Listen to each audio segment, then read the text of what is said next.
والصلاة والسلام على سيد الأنبياء والمرسلين أما بعد فأعوذ بالله من الشيطان الرجيم بسم الله الرحمن الرحيم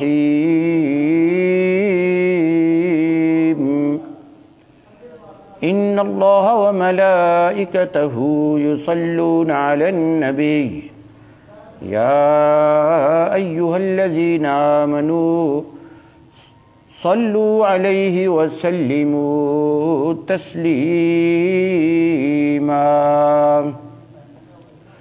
الصلاة والسلام عليك يا رسول الله وعلى آلك وأصحابك يا حبيب الله. واجب الاحترام حاضرین محترم، الحمدللہ ثم الحمدللہ، رمضان المبارک کی آمد ہے۔ پیارے آقا علیہ الصلاۃ والسلام یوں دعا مانگا کرتے تھے، اللہم بلغنا رمضان، اے اللہ ہمیں رمضان تک پہنچا، یعنی اس چیز کی مہلت عطا فرما کہ ہم رمضان تک صحیح سلامت بخیر و عافیت اپنی زندگی میں پہنچ جائیں۔ حضور کی یہ دعا بتا رہی ہے کہ رمضان اتنی عظیم الشان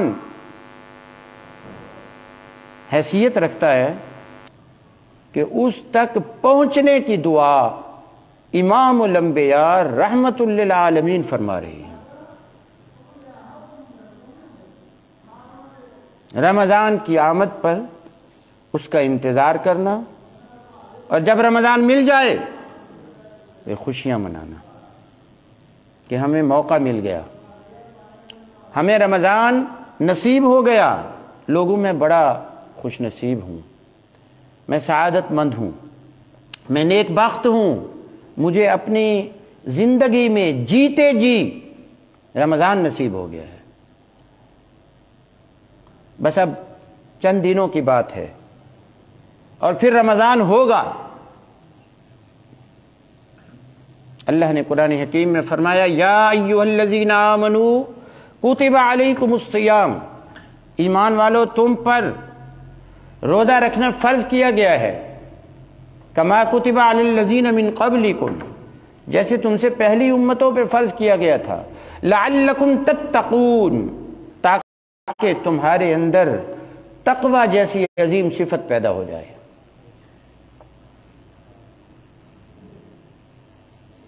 اللہ تعالی نے ایمان والوں پہ روزہ رکھنا فرض کیا ہے، یعنی دوسرے لفظوں میں کہہ دیں بے ایمانوں پہ روزہ رکھنا فرض نہیں کیا۔ اللہ نے روزہ ایمان والوں پہ فرض کیا ہے، بے ایمانوں پہ فرض نہیں کیا۔ پتہ یہ چلا رمضان سے فائدہ ایمان والے اٹھاتے ہیں،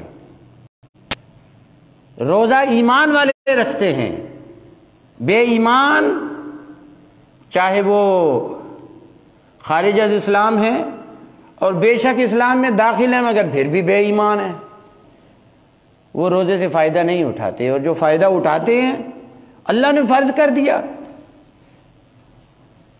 اللہ نے کیوں فرض کر دیا؟ یہ مسئلہ یاد کر لیں،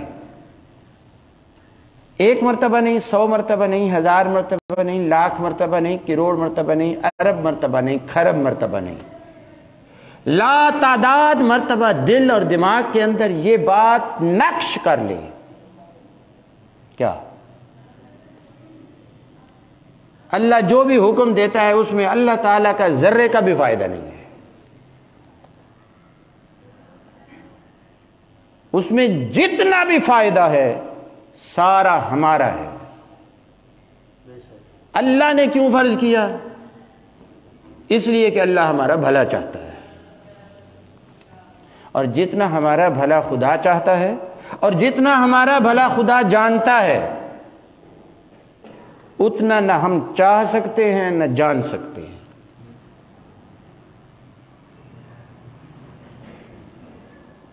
کچھ چیزیں اس نے فرض کر دی اس لیے کہ ان کے بغیر ہم کوئی فائدہ اٹھا ہی نہیں سکتے، کمپلسری ہیں، لازمی ہیں، نیسیسری ہیں، ضروری ہیں۔ جو چیزیں ہمارے لیے ضروری ہیں ان میں ایک رمضان المبارک کے روزے ہیں۔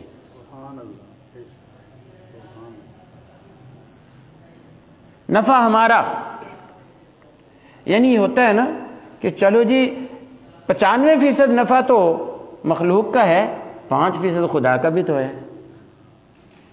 نہیں، 5% بھی خدا کا نہیں ہے اس میں۔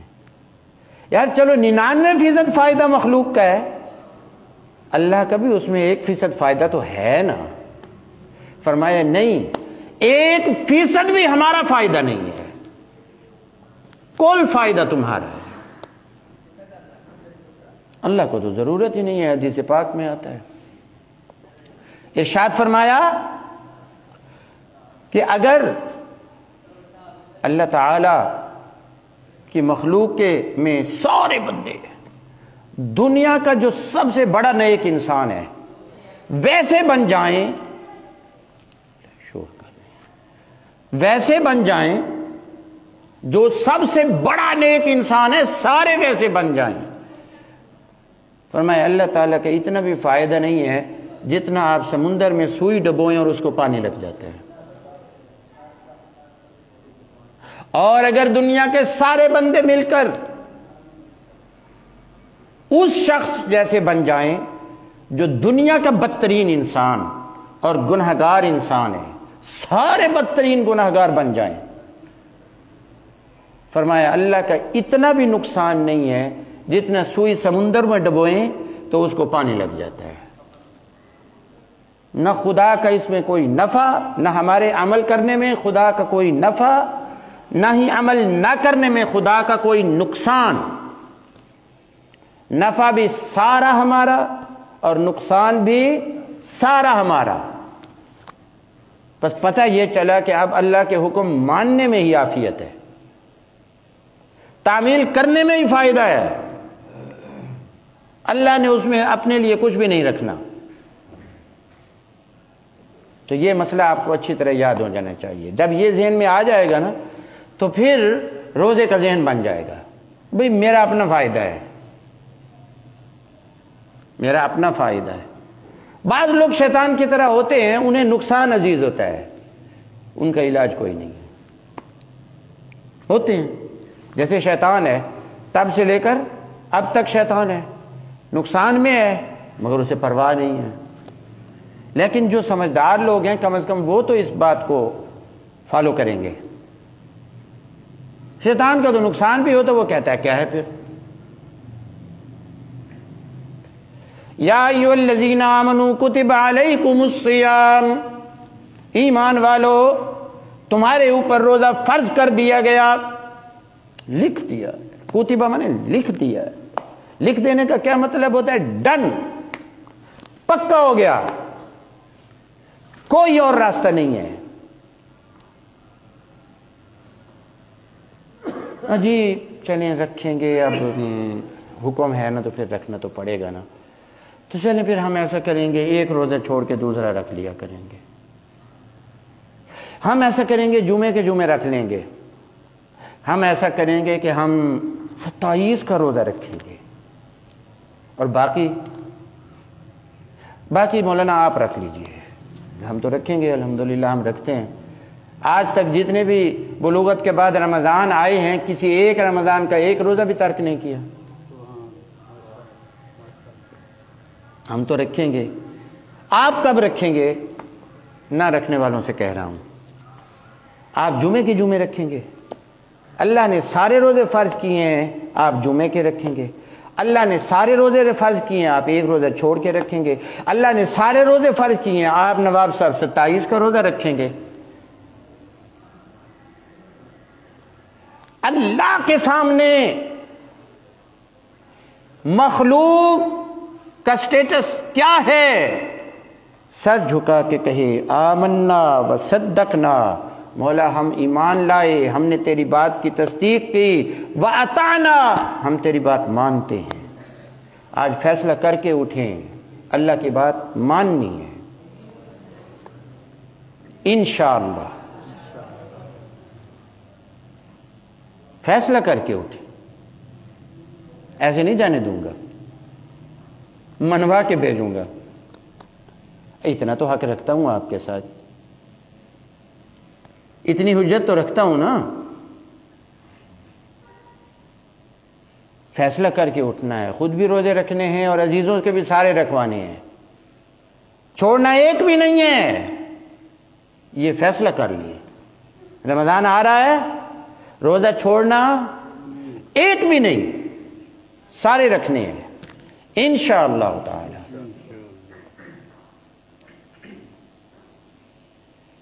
تو روزے میں فائدہ ہمارا ہے، اور اللہ نے ایک تسلی دلائی، فرمایا کما کتب علی الذین من قبلکم، جیسے تم سے پہلی امتوں پہ فرض تھے۔ گویا اللہ نے اس میں دو چیزیں سمجھا دی۔ ویسے تو اللہ کی بات میں کھربوں باتیں ہوتی ہیں جو ہمیں سمجھ آ رہی ہیں۔ ایک تو یہ سمجھا دیا کہ یہ تمہارے اوپر ہم نے نئی انوکھی عبادت فرض نہیں کی، شروع سے چلی آ رہی ہے۔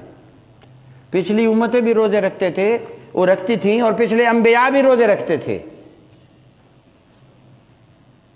پچھلے نبی بھی روزے رکھتے تھے، پچھلی امتیں بھی روزہ رکھتی تھیں، تم بھی رکھا کرو۔ اس سے بندے کو ذرا حوصلہ ہو جاتا ہے کہ یار یہ تو شروع سے کام چلا آ رہا ہے۔ یہ وہ ایک تو اللہ نے اس میں یہ سمجھا دیا، حوصلہ بنا دیا۔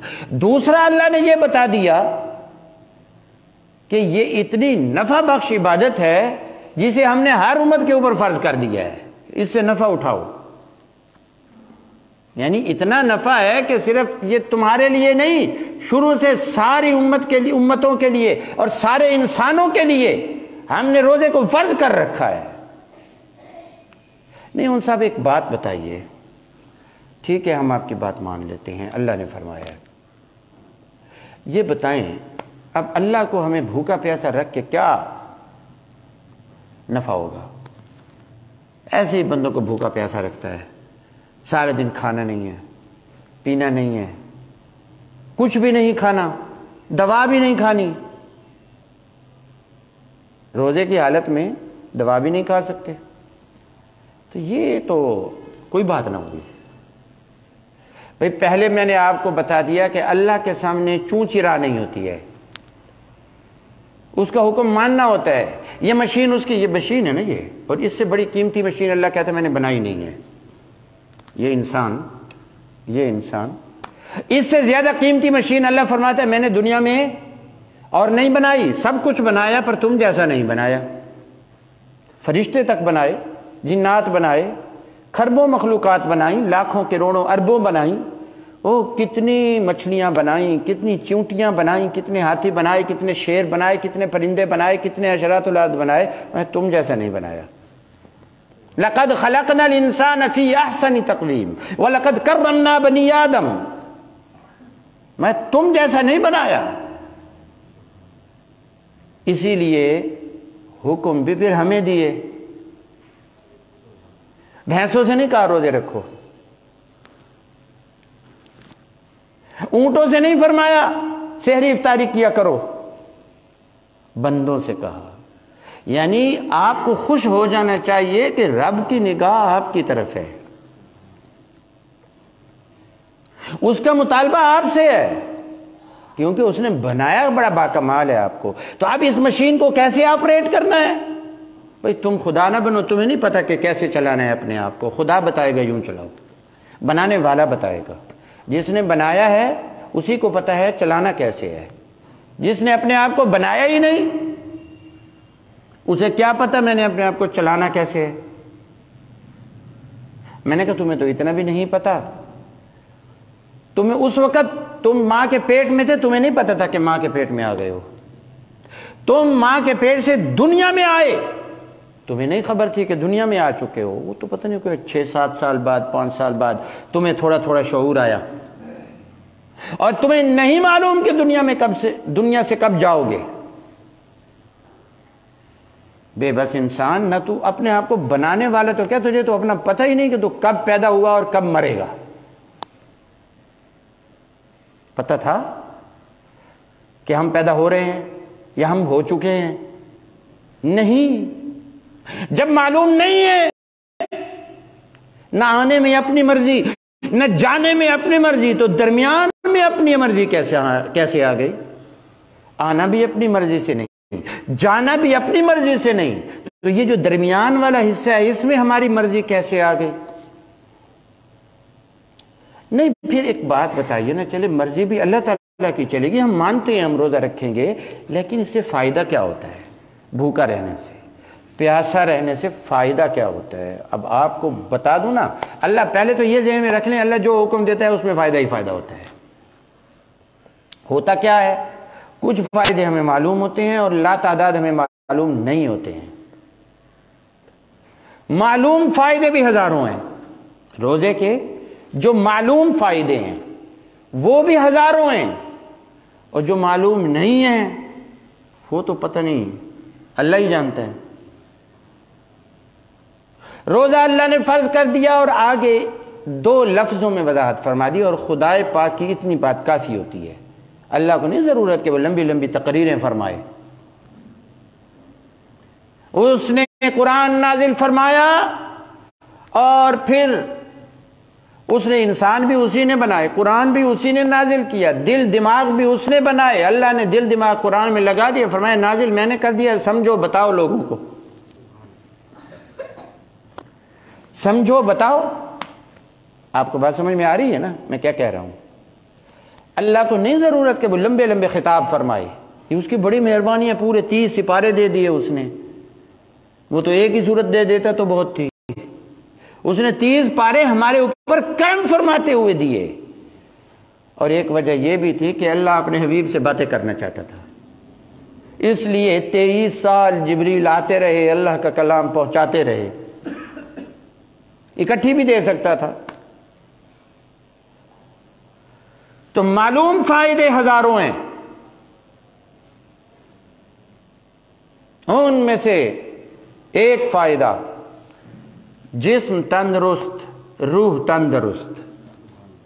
روزے رکھو، صبح سے لے کر شام تک روزہ رکھنا، فاقے سے رہنا، نہ کھانا نہ پینا، سر سے لے کر پاؤں تک سارے جسم کو ریلیکس کر دیتا ہے، معدے کو فٹ کر دیتا ہے، گردوں کو فٹ کر دیتا ہے، جگر کو فٹ کر دیتا ہے، ہڈیوں کو فٹ کر دیتا ہے، رگوں کو فٹ کر دیتا ہے، دل کو فٹ کر دیتا ہے، دماغ کو فٹ کر دیتا ہے، اعصاب کو ٹھیک کر دیتا ہے، جسم کے اندر پیدا ہونے والی جتنی خراب قسم کی رطوبتیں ہیں وہ ساری کی ساری جل کر ختم ہو جاتی ہیں،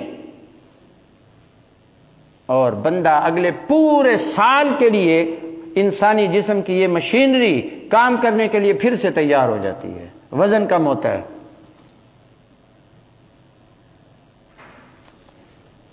بڑے ہوئے پیٹ چھوٹے ہوتے ہیں، آنتیں انہیں سکون ملتا ہے، جسمانی فائدہ ہے، یعنی پورے کا پورا جسم فٹ ہو جائے، اس سے بہتر اور کیا ہو؟ 30 دن کیوں ہے جی؟ اللہ کو پتہ ہے کہ 30 دنوں میں ہی یہ فائدہ مکمل ہوگا۔ پورا مہینہ کیوں؟ ایک دن ہو جاتا روزہ، ہفتہ ہو جاتا، مہینہ ہو جاتا، اپنا 2 ہفتے ہو جاتے، پورا مہینہ کیوں؟ اس لیے کہ اللہ جانتا ہے کہ جو جسم کا فائدہ پیکج مکمل ہوتا ہے نا وہ پورے مہینے میں ہوتا ہے۔ اور بڑے بڑے جو سائنسدان ہیں، ڈاکٹر ہیں، انہوں نے اس پر غور کیا، انہوں نے کہا بالکل جو اللہ نے تعدادیں مقرر کی ہیں نا ان تعدادوں میں بھی فائدہ ہے۔ 5 نمازیں، 5 کیوں ہیں؟ 30 روزے تقریباً 30 کیوں ہیں؟ طلاقیں فرمایا 3 دے سکتے ہو، اس سے زائد نہیں دے سکتے، 3 کیوں ہیں؟ یہ اللہ نے تعداد مقرر کر دیا نا۔ اللہ کی تعداد مقرر کرنے میں بھی پیچھے بے شمار حکمتیں اور فائدے ہیں۔ اس نے کہا پورا مہینہ رکھو تب تمہارا جسم بالکل ٹھیک ہو جائے گا۔ روحانی فائدے ہیں، اصل تو وہی ہے۔ روحانی فائدہ سب سے بڑا کیا ہے؟ روحانی فائدہ یہ ہے کہ روح جو ہے نا، یہ اس کا کنیکشن براہ راست اللہ تعالیٰ کے ساتھ ہے۔ روح کا کنیکشن براہ راست خدا پاک کے ساتھ ہے، اور اللہ پاک یہ چاہتا ہے کہ بندے کا کنیکشن میرے ساتھ ہو۔ یہ کنیکشن روزہ رکھ کے ہی ہوتا ہے۔ ادھر سے آپ روزہ رکھتے ہیں، ادھر سے آپ کی روح خدا کے ساتھ جا کے جڑ جاتی ہے، اور یہ کوئی اصل مقصد ہی یہی ہے۔ روزے کا اصل مقصد ہی یہی ہے، روزہ رکھو، اپنی روح کو خدا کے ساتھ جوڑ دو۔ آپ نے دیکھا ہوگا نا، جب وہ آتے ہیں آپ کے پاس، الیکٹریشین آتا ہے تو وہ مختلف تاروں کو آپس میں جوڑتا ہے۔ اس تار کو ادھر جوڑنا ہے، اس کو ادھر جوڑنا ہے، اس کو ادھر جوڑنا ہے، اس کو ادھر جوڑنا ہے، پھر اس کے اندر پاور آتی ہے، انرجی آتی ہے، اور پھر اسے آپ فائدہ اٹھاتے ہیں۔ جیسے ہی روزہ رکھتے ہیں روح فوراً خدا کے ساتھ جڑ جاتی ہے، اور یہ اللہ نے بنایا ہے کنیکشن، اسی سے ہی ہوگا۔ جب روزہ رکھتے ہیں تو جسم مشقت اٹھاتا ہے نا، بھوک کی مشقت اٹھاتا ہے، پیاس کی مشقت اٹھاتا ہے، اندر جسم میں کچھ تکلیف سی محسوس ہوتی ہے، اس تکلیف کی مشقت اٹھاتا ہے۔ یہ جو مشقت ہے نا، اللہ تعالیٰ کو ملنے کے لیے بھی کچھ مشقت اٹھانی پڑتی ہے۔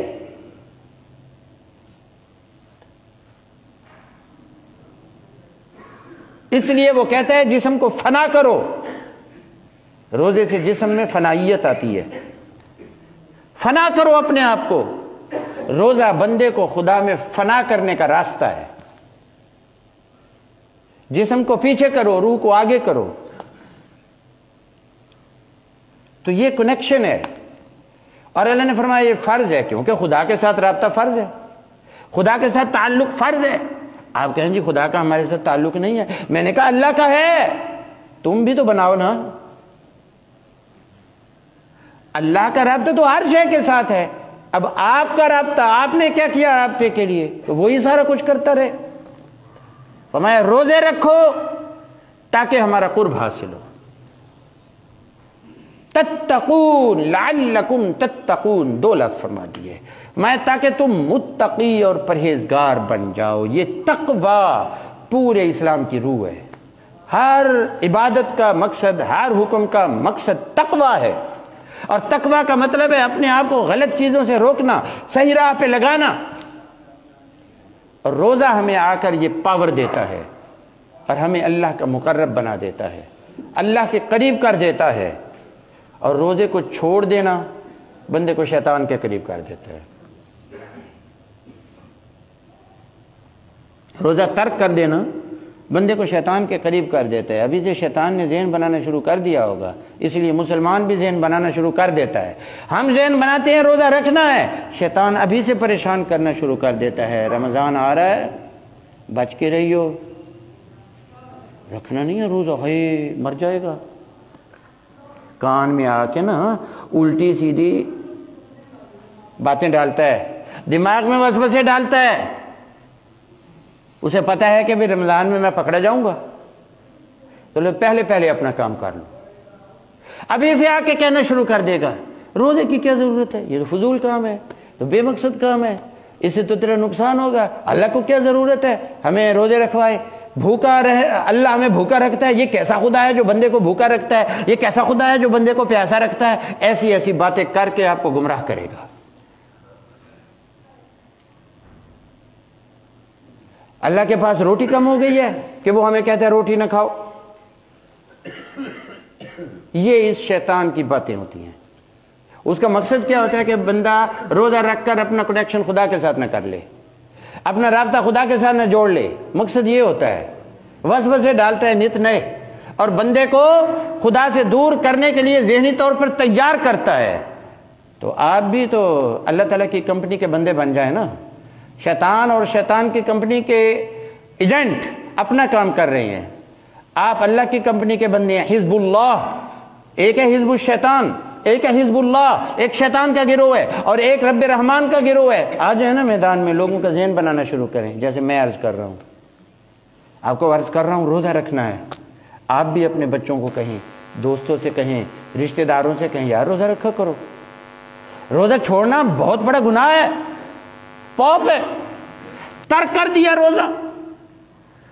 اور روزے کے تو اتنے فائدے ہیں جناب، ہمارے دوست ہیں ڈاکٹر نور احمد شہتاج صاحب، کہتے ہیں میں انڈیا میں گیا تو وہاں پر ایک کانفرنس تھی، تو ایک خاتون تھی، ہندو خاتون، وہ کھانا وغیرہ لگا رہی تھی سب کے، تو اسے کہا آپ بھی کھا لو، کہنے کی نہیں میں تو روزے سے ہوں۔ اور کہا تم تو ہندو اور روزے سے، ہندو اور روزے سے یہ کیا مطلب ہوا؟ انہوں نے پوچھا اس کی وجہ کیا ہے؟ کہنے لگی میں نے روزے رکھ کے دیکھے ہیں، فائدہ بڑا ہوتا ہے۔ کہتی میں نے روزے رکھ کے دیکھے ہیں، فائدہ بڑا ہوتا ہے، اب میں روزے رکھتی ہوں باقاعدہ ہر مہینے۔ ارے ایک نان مسلم ہو کر روزے رکھتی پھر رہی ہے، اور خاتون ہو کر، نان مسلم دوسرا خاتون، اور تیسرا وہ ملک جہاں پر اسلام کی حکومت نہیں ہے۔ اس عورت نے روزے رکھ کے دیکھے تو اس نے نفع اٹھایا، مسلمانوں کو کھانا کھلا رہی ہے، خود روزے سے ہے نان مسلم، اور یہاں مسلمان ہے، رمضان آ گیا ہے، اور جناب وہ جی مسافروں کے لیے ہوٹل کھلے ہوئے ہیں، اور سارے کھانے کھانے والے اندر جا کے دیکھو تو ان میں سے شاید ہی کوئی مسافر ہو۔ ہاں مسلمان سارے ہوتے ہیں، مسلمان سارے ہوتے ہیں، روزہ خور مسلمان۔ یہ کیسا مسلمان ہے جو روزہ خور ہے؟ یہ تو کنسیپٹ ہی نہیں ہے۔ غیر مسلموں کے ہاں یہ چیز پکی ان کے ذہن میں بیٹھی ہوئی ہے کہ ان سے پتہ تو نہیں ہے نا، اسلام انہوں نے صحیح نہیں پڑھا ہوا، نہ مسلمانوں کے قریب میں زیادہ، تو وہ ان کو پوچھا جاتا ہے، وہ پوچھتے ہیں مسلمان کیا کرتے ہیں، انہیں بتایا جاتا ہے یہ 5 وقت کی نماز پڑھتے ہیں۔ مجھے میرے ایک دوست ہیں ڈاکٹر صاحب ہیں، انہوں نے بتایا غیر مسلموں میں یہ بات ان کے ذہنوں میں پختہ ہے کہ مسلمان سارے 5 وقت کی نماز پڑھتے ہیں، یعنی کوئی مسلمان بھی نہیں ہے جو 5 وقت کی نماز نہ پڑھتا ہو، غیر مسلم یہ سوچتے ہیں۔ ان کا جب رمضان آتا ہے نا، ایک مسلمان بھی ایسا نہیں ہوتا جو روزہ چھوڑ دیتا ہو، یہ ان کا کنسیپٹ بنا ہوا ہے۔ اور اپنے کنسیپٹ کیا ہے؟ فرمایا لعلکم تتقون، تاکہ تم میں تقوی آ جائے، پرہیزگاری آ جائے، ہمارے ساتھ رابطہ جڑ جائے۔ جوڑنا ہے آپ نے خدا سے تعلق، تو اللہ نے آسان سا طریقہ بتا دیا، روزہ رکھ لو۔ اللہ کے قرب کا طریقہ روزہ رکھنا ہے، اللہ کا قرب مل جائے گا۔ اللہ کے قرب کا طریقہ نماز پڑھنا ہے۔ آپ آئے بیٹھے ہیں ماشاءاللہ، تو قرب اللہ کے قرب کے لیے آئے، آپ معمولی کام کے لیے نہیں آئے۔ میں اسی لیے نمازی روزے داروں کے ہاتھ چومتا ہوں، کہ یہ خدا کے خاص بندے ہیں۔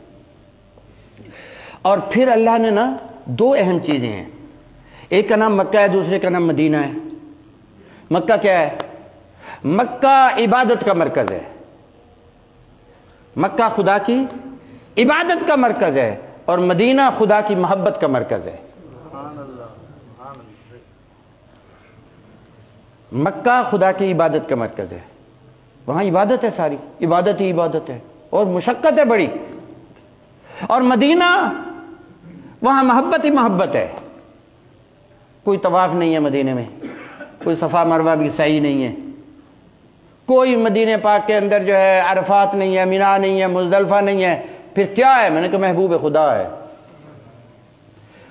مکہ خدا کی عبادت کا مرکز، مدینہ خدا کی محبت کا مرکز، یہ 2 بڑی چیزیں ہیں۔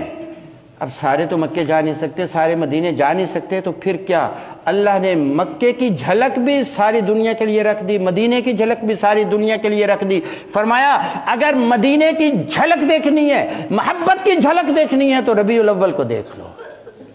ربیع الاول میں ساری دنیا مدینہ بن جاتی ہے، ہر طرف محمد عربی کی محبتیں عام ہوتی ہیں۔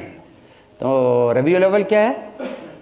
محبت کی جھلک ہے، ربیع الاول مدینہ ہے، ربیع الاول مدینہ ہے۔